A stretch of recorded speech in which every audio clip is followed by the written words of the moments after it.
जी अस्सलाम वालेकुम। उम्मीद है कि आप तमाम दोस्त खैरियत से होंगे। आज दो ऐसे इवेंट्स हैं पाकिस्तान के जिन पर हम बात करने की कोशिश करेंगे। ये इवेंट हर 5 साल के बाद और हर 3 साल के बाद पाकिस्तान के माथे का झूमर बनते हैं। ये दोनों इवेंट्स ऐसे हैं कि जब 3 साल के बाद आते हैं तब भी पाकिस्तान के हालात ड्रामाई तौर पर तब्दील हो जाते हैं, और जब ये इवेंट 5 साल के बाद आता है तब भी पाकिस्तान के हालात और वाकयात ड्रामाई तौर पर तब्दील होना शुरू हो जाते हैं। पहला इवेंट जो कि हर 3 साल के बाद आता है वो है आर्मी चीफ की तैनाती का। कमान की तब्दीली पाकिस्तान में हर 3 साल के बाद होना होती है, और माजी में हमने देखा कि कमान की जो तब्दीली है ये उस तरह से रेगुलरली नहीं हो सकी जिस तरह से कि होनी चाहिए। आर्मी चीफ की तैनाती गो के वजीर आजम का इख्तियार है, लेकिन इसके बावजूद भी जैसे ही पहले आर्मी चीफ की मुद्दत मुलाजमत खत्म होने के करीब होती है, हमें पाकिस्तान में बहुत सारे पसे पर्दा जो किरदार है वो एक्टिव होते हुए नजर आते हैं। पता नहीं क्या वजह है कि जब एक मुद्दत मुलाजम खत्म हो जाती है तो उसके बाद मजीद जो है वो लॉबिंग करने की क्या जरूरत पड़ती है, और ये क्यों समझा जाता है कि इदारे में जो एक साहिब इस वक्त मौजूद हैं, ये जो सरबराह हैं वही लाजमो मलजूम है, उनके आगे पीछे होने से बहुत फर्क पड़ जाएगा। अगर हम देखें तो राहील शरीफ की मर्तबा भी ऐसा ही हुआ कि वो भी एक्सटेंशन चाहते थे, लेकिन जब उनको एक्सटेंशन नहीं दी गई तो फिर जो हुआ वो हम सब ने देखा। धरने हुए, पता नहीं क्या कुछ हुआ हमारे साथ। उसके बाद अगर बाजवा साहब की बारी आती है तो वो भी जिस वक्त उनकी तब्दीली का वक्त आता है तो फिर पाकिस्तान में हालात ऊपर नीचे होना शुरू हो जाते हैं। फिर आखिरकार जो है वो उनको एक्सटेंशन देना पड़ती है, लेकिन एक्सटेंशन देने के बावजूद भी हालात जो है वो नॉर्मलाइज नहीं होते। उसके बाद बाजवा साहब जाते हैं, फिर हमारे हाफिज साहब आ जाते हैं। अब सवाल ये पैदा होता है कि एक ही इदारे से हमारे जो है वो साहिबान ने आना होता है। माशाल्लाह से सब लोग एक से बढ़कर एक सलाहियत रखते हैं, बहुत ज्यादा कमांड है उनकी, बहुत ज्यादा ट्रेनिंग होती है। तो फिर क्या वजह है कि इदारा जो है वो इस मामले में थोड़ा मैं ये नहीं कहना चाहता कि कुछ कमजोर नजर आता है, लेकिन कहीं ना कहीं कुछ वजह है, कोई ना कोई मामला है कि हर 3 साल के बाद ये मामला जो है ये अटक के जाता है, और इस अटकने के नतीजे में पाकिस्तान अटक जाता है। एक तैनाती होना होती है लेकिन पूरा मुल्क जो है ये एक मर्तबा हिल जाता है।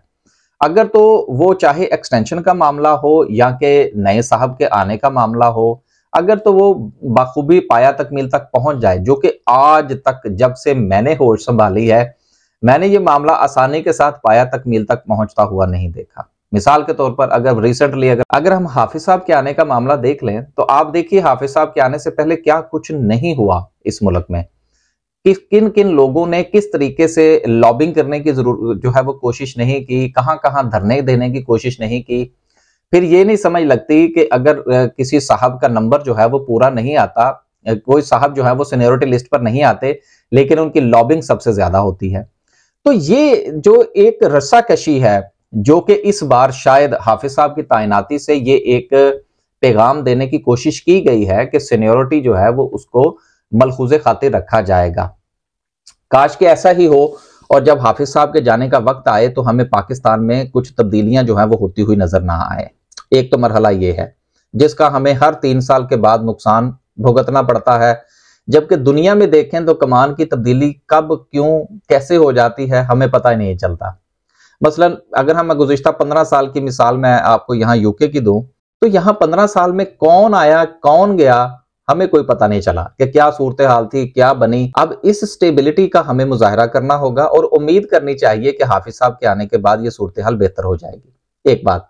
अब दूसरा मरहला जो है वो हर 5 साल के बाद हमारे इंतखाबात का होता है। जैसे ही इंतखाबात का मरहला आता है, वैसे तो पाकिस्तान की तारीख में कोई भी वजीर आजम 5 साल पूरे नहीं कर सका। पार्टीज ने 5 साल पूरे किए, लेकिन एक वजीर आजम 5 साल पूरे नहीं कर सका। ये भी एक लम्हा फिक्रिया है। जैसे ही एक वजीर आजम का 5 साल का मरहला, 5 साल का वक्त पूरा होने के करीब होता है, यार वो 3.5 साल अगर एक काम गलत कर रहा होता है तो उसको 1.5 साल और करने दें ताकि 5 साल तो पूरे करे, वो एक हिस्ट्री में कम से कम नाम तो लिखा जाए। लेकिन नहीं, ठीक 3 साल, 3.5 साल, 3 साल, 3.5 साल मियां साहब की हुकूमत देख लें, 3-3.5 साल के बाद फारिग। उसके बाद ठीक है उनकी पार्टी की हुकूमत रही लेकिन बंदा गायब। उसके बाद पीटीआई की हुकूमत देख लें, एग्जैक्टली वही हुआ, 3-3.5 साल के बाद फारिग। अब उसके बाद जो आया उसके साथ हमारा कोई इख्तलाफ या उसके साथ हमारी राय जो है वो एक जैसी नहीं है, लेकिन अगर एक बंदा 3.5 साल काम खराब करता रहा है तो उसको 1.5 साल और करने दें यार, कम से कम वो उसका नाम तो हिस्ट्री में लिखा जाए, लेकिन ऐसा नहीं होता। और फिर जैसे ही हुकूमतें, जैसे ही नए इंतखाबात का वक्त आता है, फिर पाकिस्तान की इकॉनमी ऊपर से नीचे, नीचे से ऊपर, पॉलिसीज मशरिक की तरफ जाती हुई मगरिब की तरफ मोड़ दी जाती हैं, मगरिब की तरफ जाती हुई मशरिक की तरफ मोड़ दी जाती हैं, चाइना की तरफ जाते हुए हम अमेरिका की तरफ चले जाते हैं, अमेरिका की तरफ जाते हुए हम चाइना की तरफ चले जाते हैं। उसका नुकसान यह होता है कि जितनी तेजी के साथ हम अपनी पॉलिसीज को तब्दील करते हैं, फिर लोग हमारे ऊपर एतबार नहीं करते। दुनिया में यूरोप के अंदर कहीं भी आप देख लीजिए, उनके यहाँ अगर हुकूमतें बदलती हैं तो उनकी पॉलिसीज इतनी तेजी से नहीं बदलती जितनी तेजी से हमारे यहाँ शख्सियतों के बदलने से पॉलिसीज बदल जाती हैं।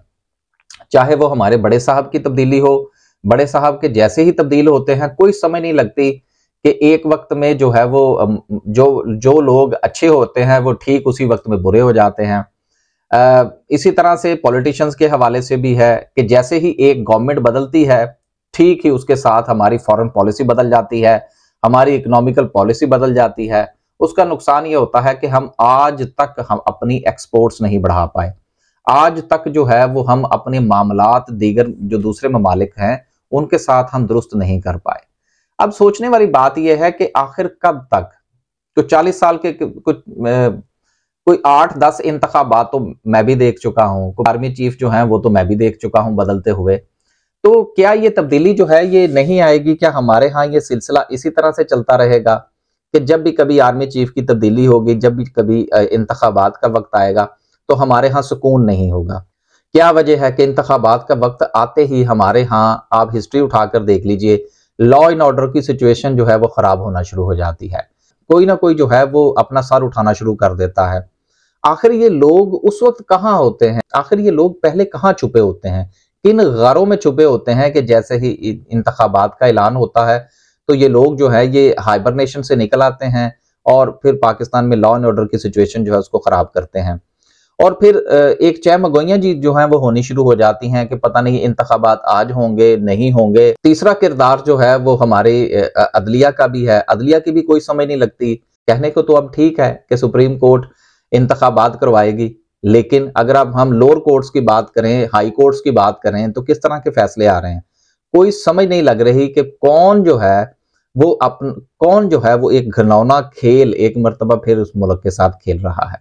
क्या ये सोचने वाली बात नहीं है कि पाकिस्तान में अगर इंतखाबात हो जाएंगे, एक मर्तबा फिर जो है वो पाकिस्तान में पॉलिटिकल गवर्नमेंट आ जाएगी, एक नई पॉलिसी बनेगी, एक तसलसल बनेगा, तो दुनिया के साथ हम बात करने के काबिल हो जाएंगे। पैसे हमारे पास नहीं है, इंफ्रास्ट्रक्चर हमारे पास नहीं है, एक्सपोर्ट्स हमारी नहीं है, महारतें हमारे पास नहीं है, तो फिर हमारे पास है क्या? सिर्फ और सिर्फ जो है वो साजिशें कि अगर बड़े साहब ने तब्दील होना है तो तब भी साजिश, अगर पॉलिटिकल गवर्नमेंट ने तब्दील होना है तो तब भी साजिश। अब ये जो एक खुफिया हाथ है ये आज तक नहीं समझ आ सका कि ये कौन है। अगर तो फर्ज करें कि कोई और हो तो फिर बड़े साहब की तब्दीली में हमें जो है वो हालात खराब होते हुए नजर नहीं आने चाहिए, लेकिन उनकी मर्तबा भी ऐसा ही होता है, पॉलिटिकल गवर्नमेंट की मर्तबा भी ऐसा ही होता है। तो यहां से समझ ये लगती है कि शायद इन तमाम मामलात के पीछे कोई एक ही खुफिया हाथ है जो कि पाकिस्तान में स्टेबिलिटी नहीं होने देना चाहता। और स्टेबिलिटी ना होने का मतलब ये है कि हम इसी तरह रोते धोते अपना वक्त गुजारते रहेंगे और शायद एक पुरसुकून मरहला जो है वो हमें जो है वो नसीब नहीं होगा। 100 साल हो चले हैं इस मुल्क को बने हुए, लेकिन आज भी ये दोनों के दोनों काम जो है ये पाया तकमील तक बाआसानी और सुकून के साथ पहुंचते हुए हमें कभी नजर नहीं आए। अच्छे की उम्मीद रखनी चाहिए। शायद हो सकता है कि किसी को कभी को ख्याल आ जाए कि वो इस किस्म की हरकतें ना करें कि हमारा बड़े साहब की तब्दीली का मामला भी बाआसानी हो जाया करे और हमारे यहाँ इंतखाबात भी हो जाया करें। ये जो इंतखाबात इन दिनों हमारे यहाँ होने वाले हैं, शायद ये बहुत इंपॉर्टेंट हैं। पहले भी इंपॉर्टेंट थे, लेकिन इन दिनों जो हमारे इकोनॉमिकल सिचुएशन है खास तौर पर, और इस वक्त हमारी जो लॉ एंड ऑर्डर की सिचुएशन है, अगर खुदा ना खास्ता ये मामलात खराब होते हैं, इंतखाबात आगे पीछे होते हैं, तो इसका नुकसान पूरी कौम को होगा। अब तक के लिए सिर्फ इतना ही। इंशाल्लाह एक नए व्लॉग के साथ हाजिर होंगे। अल्लाह हाफ़िज़।